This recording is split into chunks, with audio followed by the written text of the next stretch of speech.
A very special good evening to all of you my lovely students. तो कैसे हैं आप लोग? उम्मीद है आप सभी लोग अच्छे होंगे, पढ़ाई भी अच्छी चल रही होगी। दोस्तों आज की क्लास बहुत ही ज़्यादा खास होने वाली है, बहुत ही ज़्यादा स्पेशल होगी, क्योंकि आज की क्लास में हम लोग जीके जीएस के इम्पॉर्टेंट क्वेश्चंस देखेंगे जो आपके बिहार पैरामेडिकल और आईटीआई की परीक्षा के दृष्टिकोण से बहुत ही ज़्यादा इंपॉर्टेंट होंगे। तो चलिए दोस्तों आज की क्लास को स्टार्ट करते हैं। तो क्लास को स्टार्ट करने से पहले एक छोटी सी रिक्वेस्ट है, यदि आप लोग हमारे चैनल पे नए हैं, पहली बार हैं, तो इस चैनल को सब्सक्राइब कर लीजिए और बेल आइकन को हिट कर लीजिए। तो चलिए बच्चों और दोस्तों, क्लासेस पीडीएफ के लिए अभी ज्वाइन कीजिए telegram channel study with Ritesh को। वहाँ पर आपको हर एक क्लास का पीडीएफ भी मिलता रहेगा। तो चलिए बच्चों, पहला क्वेश्चन आपके स्क्रीन पे आ चुका है। तो चलिए मित्रों, पहला क्वेश्चन है भीमसेन भीमसेन जोशी। जी हाँ, भीमसेन जोशी इसके लिए प्रसिद्ध हैं। आपको बताना है बच्चों, यहाँ पर एक व्यक्ति का नाम है भीमसेन जोशी। ये किस चीज़ के लिए प्रसिद्ध हैं? तबला वादन, शास्त्रीय संगीत गायन, या बांसुरी वादन, या सितार वादन। जल्दी से जवाब देना है, सभी स्टूडेंट आंसर करेंगे। भीमसेन जोशी, भीमसेन जोशी जो है किस चीज़ के लिए फेमस थे बच्चों? वेरी गुड, यदि आपका जवाब आ रहा है ऑप्शन नंबर बी, यानी शास्त्रीय संगीत गायन। जी हाँ दोस्तों, इनका संबंध था शास्त्रीय संगीत गायन से। ठीक है, हाँ याद रखना है। अब देखिए यहाँ पर अगर बात करें तबला वादन, तो तबला वादन से कौन से व्यक्ति संबंधित थे? या ये भी याद रखना है बच्चों, जाकिर हुसैन। जी हाँ, प्रश्न पूछता है कि जाकिर हुसैन का संबंध किस वाद्य यंत्र से था, है ना। जाकिर हुसैन का संबंध जो है किस वाद्य यंत्र से था? तो याद रखना है तबला वादन से। देखिए बांसुरी वादन, बांसुरी वादन से कौन व्यक्ति संबंधित थे? फेमस व्यक्ति थे बच्चों हरि प्रसाद चौरसिया। जी हाँ, याद रखना है, क्या नाम है बच्चों? हरि प्रसाद चौरसिया। क्या नाम है बच्चों? हरि प्रसाद चौरसिया। देखिए प्रश्न पूछा जाता है कि हरि प्रसाद चौरसिया का संबंध किस वाद्य यंत्र से था? तो याद रखना है बांसुरी वादन से था। देखिए ठीक इसी प्रकार सितार वादन, तो सितार वादन से कौन व्यक्ति संबंधित थे? ये भी बताइए जल्दी से। सभी बच्चे बताएंगे जी, सभी बच्चे यहाँ पे आंसर देंगे प्रत्येक क्वेश्चन का। जी हाँ, सितार वादन जो है, सितार वादन से कौन से व्यक्ति संबंधित थे? तो जी हाँ, पंडित रविशंकर। जी हाँ, ये भी याद रखना है, जितने भी व्यक्ति के बारे में बताया हूँ ये सभी फेमस है, काफ़ी चर्चित नाम है ये, है ना। तो प्रश्न पूछा जा सकता है कि पंडित रविशंकर का संबंध किस वाद्य यंत्र से था? तो सितार वादन से था। चलिए बढ़ते हैं अगले क्वेश्चन की तरफ डियर स्टूडेंट।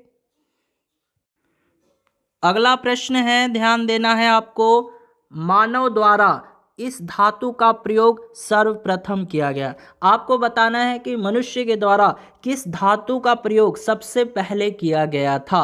जी हाँ, जल्दी से जवाब देना है। लोहा, चांदी, तांबा, एल्यूमिनियम। जल्दी से बताइएगा, मानव द्वारा। जी हाँ, मानव द्वारा किस धातु का यानी किस मेटल का यूज यानी प्रयोग सर्वप्रथम किया गया? तो जी हाँ, यदि आप लोगों ने आंसर दिया है प्यारे बच्चों ऑप्शन नंबर सी, देन आपका आंसर सही है ना। तो याद रखना है, मनुष्य द्वारा खोजी गई पहली धातु तांबा थी, आपको याद रखना है। अब देखिए कभी कभी ये भी पूछ लेता है कि सिंधु घाटी के लोग किस धातु से अपरिचित थे, यानी उनको ज्ञान नहीं था उस धातु के बारे में। बताइएगा सभी स्टूडेंट। जी हाँ, सिंधु घाटी के लोग, देखिए प्रश्न बन जाता है, सिंधु घाटी के लोग, सिंधु सभ्यता पढ़िएगा, हड़प्पा सभ्यता पढ़िएगा, तो उसमें ये क्वेश्चन मिल जाएगा आपको कि भाई सिंधु घाटी के लोग किस धातु से, किस धातु से अपरिचित थे, यानी अनफैमिलियर थे।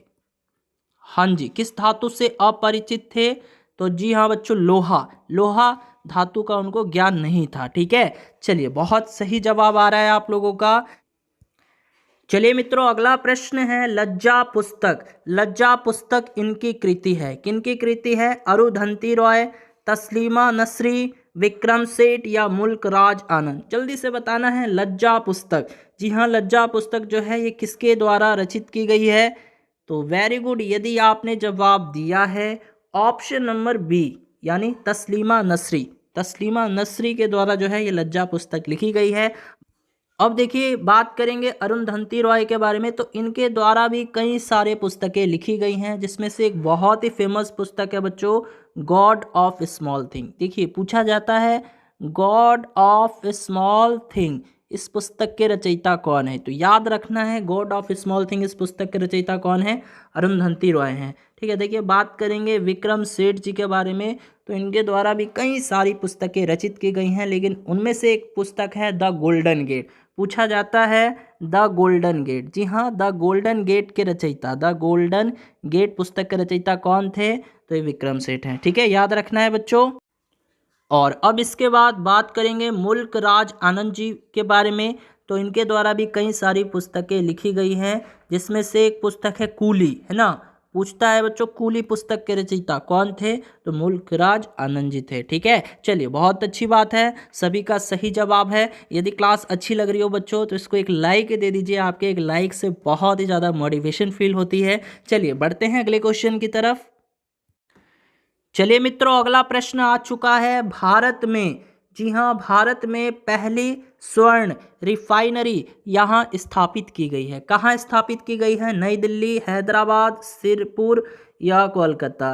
बच्चों भारत में देखिए प्रश्न क्या पूछा है, यहाँ पे प्रश्न पूछा है कि भारत में पहली स्वर्ण रिफाइनरी, है ना, भारत में पहली स्वर्ण रिफाइनरी जो है कहाँ पर स्थापित की गई थी, नई दिल्ली में, हैदराबाद में, सिरपुर में या कोलकाता में। तो जी हाँ प्यारे मित्रों, यदि आप लोगों ने जवाब दिया है सिरपुर, देन आपका आंसर सही है ना। देखिए भारत की ही नहीं एशिया की सबसे बड़ी है ये, भारत की ही नहीं बच्चों एशिया की भी सबसे बड़ी है। तो याद रखना है भारत की पहली और एशिया की सबसे बड़ी स्वर्ण रिफाइनरी सिरपुर यानी महाराष्ट्र में है। ये कहाँ है, सिरपुर क्या है बच्चों, महाराष्ट्र में है। ठीक है, कहाँ है बच्चों, महाराष्ट्र में है। और इसकी स्थापना कब हुई थी बच्चों, ये भी याद रखिएगा, इसकी जो स्थापना हुई थी वो हुई थी 2001 में। ठीक है, 1 ईस्वी में इसकी स्थापना हुई थी। तो भारत में पहली स्वर्ण रिफाइनरी कहाँ स्थापित की गई थी, सिरपुर यानी महाराष्ट्र के सिरपुर में की गई थी। और कब की गई थी, ये 2001 ईस्वी में की गई थी। चलिए बढ़ते हैं अगले क्वेश्चन की तरफ डियर स्टूडेंट। चलिए मित्रों अगला प्रश्न है नोबेल पुरस्कार किस देश द्वारा दिए जाते हैं, यूएसए, फ्रांस, स्वीडन, स्विट्जरलैंड। जल्दी से बताना है नोबेल पुरस्कार जो है किस देश द्वारा दिया जाता है। तो वेरी गुड, यदि आपका जवाब आ रहा है ऑप्शन नंबर सी यानी स्वीडन, देन आपका आंसर सही है। तो याद रखना है बच्चों ये नोबेल पुरस्कार जो है ना अल्फ्रेड नोबेल की याद में दिया जाता है। किसकी याद में, अल्फ्रेड नोबेल, है ना, ये वही अल्फ्रेड नोबेल है जिन्होंने डायनामाइट की भी खोज की थी बच्चों, है ना। तो ये भी याद रखना है, प्रश्न कभी कभी पूछ लेता है बच्चों कि डायनामाइट के आविष्कारक कौन थे। तो कौन थे डायनामाइट के आविष्कारक, अल्फ्रेड नोबेल जी थे। और इन्हीं की याद में जो है ये पुरस्कार यानी नोबेल पुरस्कार दिया जाता है। और इस पुरस्कार की शुरुआत किस वर्ष से हुई थी बच्चों, तो ये भी याद रखना है 1901 ईस्वी में। जी हाँ 1901 ईस्वी में जो है इस पुरस्कार की शुरुआत हुई थी। और ये कितने क्षेत्रों में दिया जाता है, कई बार मैं बता चुका हूँ, 6 क्षेत्रों में दिया जाता है। कौन कौन से हैं वो 6 क्षेत्र, तो याद रखना है रसायन क्षेत्र में दिया जाता है बच्चों, है ना, रसायन क्षेत्र में दिया जाता है, चिकित्सा क्षेत्र में दिया जाता है ना, साहित्य के क्षेत्र में दिया जाता है, भौतिकी के क्षेत्र में दिया जाता है ना बच्चों, शांति के क्षेत्र में दिया जाता है और अर्थशास्त्र के क्षेत्र में दिया जाता है। चलिए एक प्रश्न मैं आप लोगों से यहाँ पे पूछना चाहूँगा कि सबसे पहले किस भारतीय को नोबेल पुरस्कार से सम्मानित किया गया, जल्दी से बताइएगा। यानी प्रथम भारतीय जिन्हें नोबेल पुरस्कार मिला था, प्रथम भारतीय नोबेल पुरस्कार से सम्मानित होने वाले कौन थे, जल्दी बताइए। तो जी हाँ सही जवाब है, प्रथम भारतीय जिनको नोबेल पुरस्कार मिला था वो कौन थे बच्चों, तो रविंद्रनाथ टैगोर। जी हाँ रविंद्रनाथ टैगोर जी थे। कौन थे, रविंद्रनाथ टैगोर जी थे। और इनको किस वर्ष मिला था बच्चों, ये भी याद रखिएगा 1913 ईस्वी में मिला था। किस क्षेत्र में मिला था, ये भी याद रख सकते हैं बच्चों, साहित्य के क्षेत्र में इनको मिला था, लिटरेचर, है ना। चलिए बहुत अच्छी बात है, बढ़ते हैं अगले क्वेश्चन की तरफ। चलिए मित्रों अगला प्रश्न है पीलिया जो रोग है संबंधित है किससे, यकृत से, हृदय से, आंखों से या फेफड़ों से।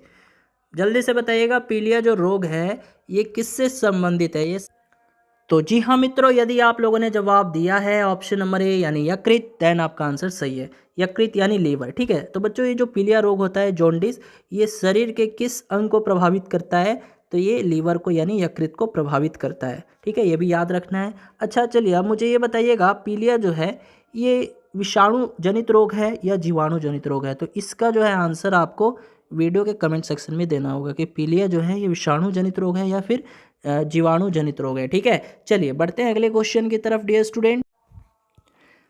चलिए मित्रों, अगला प्रश्न है, महावीर स्वामी का जन्म यहाँ हुआ था। कहाँ हुआ था? लुम्बिनी में, वैशाली में, पोरबंदर में या कुशीनगर प्रसिद्ध में? जल्दी से बताना है यहाँ पे आपको, सभी बच्चे बताएंगे। हाँ जी, यानी जो जैन धर्म के प्रवर्तक तीर्थकर महावीर स्वामी थे, उनका जन्म कहाँ हुआ था? महावीर स्वामी का जन्म कहाँ हुआ था? जो जैन धर्म के प्रवर्तक कहे जाते थे, तीर्थकर कहे जाते थे, उनका जन्म कहाँ हुआ था? तो जी हाँ, इनका जन्म कहाँ हुआ था? तो वैशाली के कुंडग्राम में हुआ था। याद रखिएगा, यानी ऑप्शन नंबर बी जो है आपके इस क्वेश्चन का राइट आंसर हो जाएगा। यानी वैशाली के कौन सा जगह? कुंडग्राम। कुंडग्राम में जो है इनका जन्म हुआ था, ठीक है। और इनका जन्म कब हुआ था बच्चों? ये भी याद रखिएगा, 540 ईस्वी पूर्व। 540 ईस्वी पूर्व, ठीक है। चलिए, बहुत सही जवाब है। बढ़ते हैं अगले क्वेश्चन की तरफ डियर स्टूडेंट।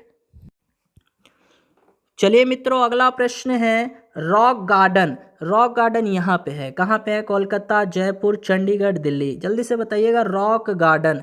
रॉक गार्डन जो है ये कहाँ है? तो जी हाँ, जल्दी से बताइए, कोलकाता, जयपुर, चंडीगढ़ या दिल्ली? तो जी हाँ, रॉक गार्डन जो है चंडीगढ़ में स्थित है ना? क्या है बच्चों? चंडीगढ़ में स्थित है, यानी ऑप्शन नंबर सी जो है आपके इस क्वेश्चन का करेक्ट आंसर हो जाएगा। ओके बच्चों, चलिए मूव करते हैं अगले क्वेश्चन की तरफ। चलिए मित्रों, आज की इस क्लास का ये लास्ट क्वेश्चन रहेगा, क्योंकि आज थोड़ा अर्जेंट वर्क है, सो मुझे क्लास को यहीं पे स्टॉप करना होगा। कोई बात नहीं स्टूडेंट, मिलेंगे अगली क्लास में। तो तब तक के लिए इस क्वेश्चन का आंसर बता दीजिए। आज की क्लास का ये लास्ट क्वेश्चन रहेगा, गोबर गैस प्लांट। गोबर गैस प्लांट जो है मुख्यतः इसका उत्पादन करते हैं, किसका? कौन सी गैस का? अमोनिया या हाइड्रोजन सल्फाइड या कार्बन मोनोऑक्साइड या मीथेन? जल्दी से बताइएगा, यहाँ पे सभी बच्चे बताएंगे। गोबर गैस प्लांट जो है मुख्यतः किस गैस का उत्पादन करते हैं? यानी जो गोबर गैस है इसका मुख्य अवयव क्या है? मेन कंपोनेंट क्या होता है गोबर गैस का?